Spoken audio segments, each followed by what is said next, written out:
OK, donc on fait notre deuxième partie.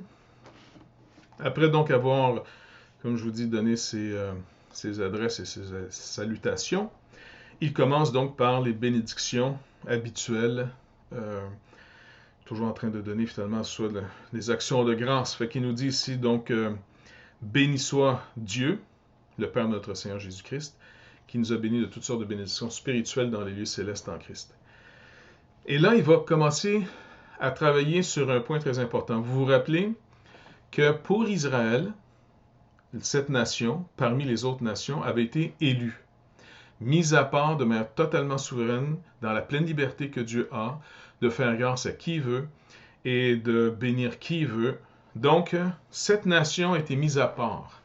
Et Paul va donc définir ici la fameuse doctrine de l'élection, qui est toujours basée sur la souveraineté de Dieu. Dieu agit dans une liberté totale, et sa grâce, qui n'est pas finalement méritoire dans aucun aspect, donc il n'est pas en train de donner à Israël quelque chose parce qu'Israël mérite mieux que l'Égypte, ou mieux que Babylone, ou mieux que peu importe quelle autre nation.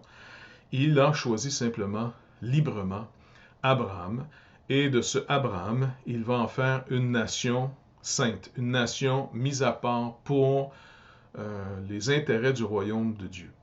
D'accord? Donc, le premier sens du mot sainteté, c'est pas dans son sens moral d'abord, quoique la moralité, finalement, découle de à qui j'appartiens ou la raison pour laquelle je suis mis à part, mais ça veut dire d'abord et avant tout mis à part pour quelqu'un, pour un service. Et c'est ce que l'apôtre Paul ici va nous définir. Je vais vous lire le texte parce qu'il est important. Normalement, je fais juste un survol, mais ici, c'est vraiment une base très solide sur laquelle Paul va bâtir notre élection après. À quoi nous sommes, nous les païens, appelés à participer. Donc, il nous dit ici, en lui, donc en Jésus-Christ, Dieu nous a élus avant la fondation du monde pour que nous soyons saints et irréprochables devant lui, nous ayant prédestinés dans son amour à être ses enfants d'adoption par Jésus-Christ, selon le bon plaisir de sa volonté, à la louange de la gloire de sa grâce qu'il nous a accordée en son bien-aimé. En lui, nous avons la rédemption par son sang, la rémission des péchés, selon la richesse de sa grâce, que Dieu a répandue abondamment sur nous par toute espèce de sagesse et d'intelligence, nous faisant connaître le mystère de sa volonté selon le bienveillant dessein qu'il avait formé en lui-même, pour le mettre à exécution lorsque les temps, ou lorsque c'est-à-dire les temps seraient accomplis, de réunir toutes choses en Christ, celles qui sont dans les cieux et celles qui sont sur la terre.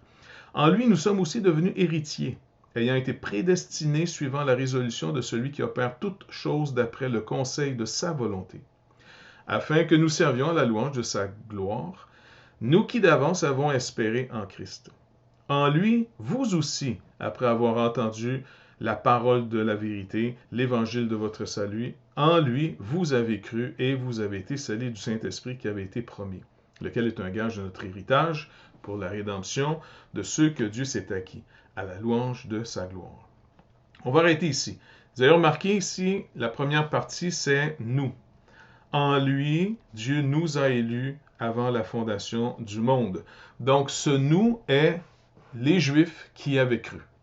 La nation d'Israël, et parmi cette nation, tous ceux, ce qu'on appelle le reste, tous ceux qui avaient espéré en Dieu depuis la fondation de cette nation. Très important. Donc, parce que souvent, on a une tendance à toujours se chercher dans les Écritures. On oublie que les Écritures s'adressent d'abord et avant tout.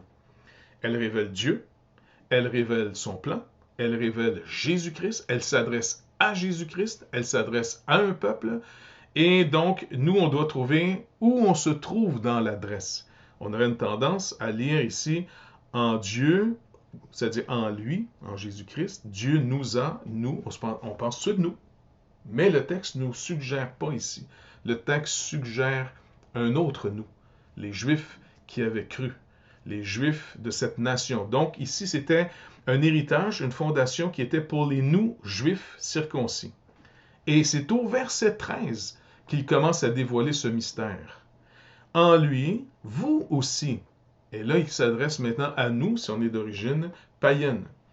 En vous, c'est-à-dire en lui, vous aussi, après avoir entendu la parole de la vérité, donc c'est-à-dire l'évangile, la proclamation de l'évangile de votre salut, en lui, vous avez cru et vous avez été scellés du Saint-Esprit. Et c'est là qu'il commence à développer cet aspect du mystère du plan de Dieu d'aujourd'hui. Un mystère qui est dévoilé ici dans l'Épître aux Éphésiens. Donc, je reprends très brièvement, c'est la louange pour la bénédiction de Dieu, le verset 3, versets 4 à 6 jusqu'à 6a, la première partie. On a ici la grâce qui est reçue dans le bien-aimé, qui était d'abord et avant tout destiné à Israël. Initié au plan du salut de Dieu à récapituler tout dans le Christ. Donc, il nous montre ici que le plan de Dieu de tout temps, c'est de tout mettre sous Jésus-Christ, récapituler ou en d'autres mots, avoir comme tête ou chef suprême de tout ce qui est dans le ciel comme tout ce qui est sur la terre, le Fils unique de Dieu, Jésus-Christ. Et là, ici, il dit, versets 11 à 14, les chrétiens, donc venus du judaïsme, et les chrétiens venus du paganisme. Ceux du judaïsme, versets 11 à 12, et ceux qui sont venus du paganisme, du verset 13 à 14. Donc, ça, c'est dans un premier temps, dans cette fameuse bénédiction spirituelle. Qu'est-ce qu'on a acquis? Maintenant, des versets 15 à 23, là, c'est les actions de grâce et la demande de l'apôtre. Il va ici parler. Dans les actions de grâce, pour la foi et l'amour, encore une fois, une des clés fondamentales dans l'enseignement de l'apôtre Paul, de toute façon, de la Nouvelle Alliance, l'apôtre Jean nous enseigne dans la même direction, c'est que l'agapé, l'amour, doit être le motivateur de tout. C'est comme le moteur, c'est l'énergie, c'est le principe qui met en action. Autant la connaissance, la foi, les dons, la relation avec les autres, avec Dieu, ainsi de suite. L'amour. Donc, les destinataires, versets 15 et ici, versets 15 et 16, il dit, c'est pourquoi moi aussi, ayant entendu parler de votre foi au Seigneur Jésus et de votre amour pour tous les saints. Ici, on peut voir que cette lettre, donc, que sûrement les Éphésiens ont reçue, n'était pas nécessairement destinée à eux, quoique elle était pour fortifier ce que Paul avait déjà enseigné chez eux pendant 3 ans, parce qu'il parle ici de ceux qui ont entendu parler d'eux. Quand on entend parler de quelqu'un, c'est qu'on ne le connaît pas. Donc, ça ne peut pas être les Éphésiens. Mais encore une fois, les Éphésiens étaient sûrement ceux qui recevaient. On met une situation. Imaginez, par exemple, le pasteur Gilles, chez vous, Gilles Blanc, a été finalement celui par qui Dieu a permis que votre Église soit fondée.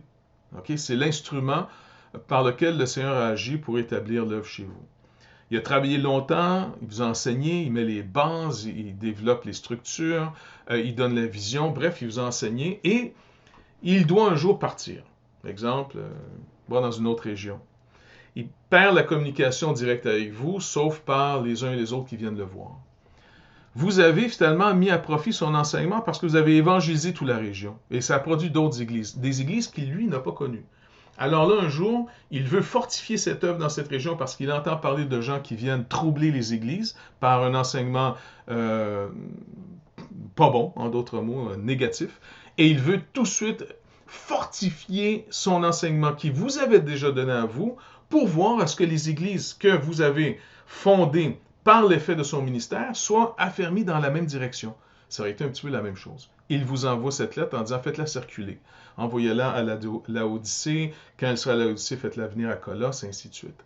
Donc, c'est un peu l'image. C'est pour ça qu'il dit c'est pourquoi moi aussi, l'apôtre Paul, ayant entendu parler de votre foi au Seigneur Jésus et de votre charité pour tous les saints, je ne cesse de rendre grâce pour vous, faisant mention de vous dans mes prières. Donc, il les porte en intercession devant Dieu, afin, il dit le but de tout ça, afin que notre Seigneur Jésus-Christ, le Père de gloire, c'est-à-dire afin que le Dieu de notre Seigneur Jésus-Christ, le Père de gloire, vous donne un esprit de sagesse et de révélation dans sa connaissance et qu'il illumine les yeux de votre cœur pour que vous sachiez quelle est l'espérance qui s'attache à son appel, quelle est la richesse de la gloire de son héritage qu'il réserve aux saints. Tout ça ici qui était réservé au point de départ à Israël. Si vous n'étiez pas d'Israël à l'époque, vous ne pouviez pas participer. Il n'y avait pas de chance pour vous, en d'autres mots, de devenir, par exemple, par la grâce de Dieu, un sacrificateur, quoique c'était réservé que pour une tribu, et dans cette tribu, que pour une famille, celle d'Aaron. Ou encore une fois, il n'y aurait pas eu possibilité pour vous, en tant que Syrien croyant ou autre, de devenir un prophète. Ou encore une fois, de devenir finalement un serviteur de Dieu dans l'héritage d'Israël. Vous auriez pu bénéficier d'un salut en ayant cru, comme Aman, par exemple, le Syrien, lorsqu'il est venu un jour vers Israël. Vous vous rappelez ce général de l'armée syrienne qui avait attrapé la lèpre, et une jeune esclave juive qui était dans sa maison lui a dit qu'en Israël, Dieu guérissait les lépreux. Et c'est pour ça qu'il envoie une lettre au roi en Israël, et que là, c'est la panique générale. Ézéchiel, finalement, est au courant, fait dire au roi de faire venir cet homme pour qu'il puisse savoir qu'au moins en Israël, qui normalement devait non pas seulement savoir des choses sur le Dieu de leur alliance, mais de le connaître, d'avoir expérimenté sa fidélité, qui ne se fait que pour ceux qui obéissent. Alors il dit qu'il vienne afin qu'il sache qu'il y a au moins quelqu'un qui connaît Dieu en Israël. Et comme de fait, cet homme vient, et vous connaissez le restant de l'histoire, il va être purifié de sa lèpre. Donc, il connaît par cette purification, en d'autres mots, cette guérison lui montre que le vrai Dieu, c'est le Dieu qui est en Israël et non les faux dieux de chez lui. Parce que sa nation continue à marcher dans l'idolâtrie. Bref, cet homme est sauvé, mais il ne peut quand même pas faire partie de ce que Dieu donne comme héritage, les rendre participants à son œuvre. Par contre, ici, Paul dit, ça change. Ici, maintenant, à partir de Jésus-Christ ressuscité, maintenant, c'est changé. Et c'est une notion extrêmement difficile pour ceux en Israël d'accepter que maintenant, même les païens, en étant païens, ils n'ont pas besoin de devenir de l'ethnie d'Israël, d'être adoptés par une des tribus d'Israël. Ils peuvent rester ce qu'ils sont, grecs, syriens, et devenir serviteurs de Dieu. C'était une promesse qui était faite dans l'Ancien Testament, mais elle était comme cachée. Si vous remarquez, je pense que c'est dans Ésaïe ou Ézéchiel, je ne me rappelle plus quel des deux prophètes, on nous parle que des nations, Dieu en ferait des Lévites, donc des serviteurs dans son temple. Alors c'est quelque chose d'extrêmement intense. Tout ça pour nous dire que donc verset 15 à qui elle s'adresse. Et puis le but, comme on a vu cette prière, afin qu'ils connaissent Dieu, afin qu'ils reconnaissent le but de la gloire de l'espérance chrétienne, qui est vraiment exceptionnel, qui est plus que je m'en vais au ciel, je m'en irai pas en enfer. Nous participons à quelque chose de beaucoup plus grand que juste mon salut personnel, ce qui est déjà fantastique en passant, c'est merveilleux. Mais mon salut est beaucoup plus que juste mon salut personnel. Et finalement, l'assurance de notre espérance, les versets 19 à 23, qui devient finalement le Christ. Le Christ est l'assurance que ces choses sont garanties par quelqu'un, et non pas moi, suivant des règles, mais le Christ qui s'est incarné, qui a vécu la vie des exigences de Dieu, qui est l'obéissance et la confiance. L'obéissance et la confiance jusqu'à la mort, comme il va nous dire dans Philippiens chapitre 2, excusez. Où est-ce que finalement il nous est montré comment il a fait confiance à Dieu jusqu'à la mort, jusqu'à en être maudit. Donc il a été même au-delà de ce que la loi demandait, et c'est ainsi qu'il nous a acquis un salut, et c'est le nom qui est au-dessus de tout nom. Tout va être mis donc sous Jésus de Nazareth, sous le Christ de Dieu. Et c'est comme ça qu'il nous rappelle qu'il a remporté cette victoire, tout est mis sous ses pieds, et il l'a donné comme chef suprême à l'Église, qui est son corps, donc l'Église, nous sommes ses membres, la plénitude de celui qui remplit tout en tous. Et là, il va élaborer au chapitre 2, un peu plus encore, comment les païens ont été introduits. Comment ça s'est passé? C'est ce qu'on va voir dans la prochaine section.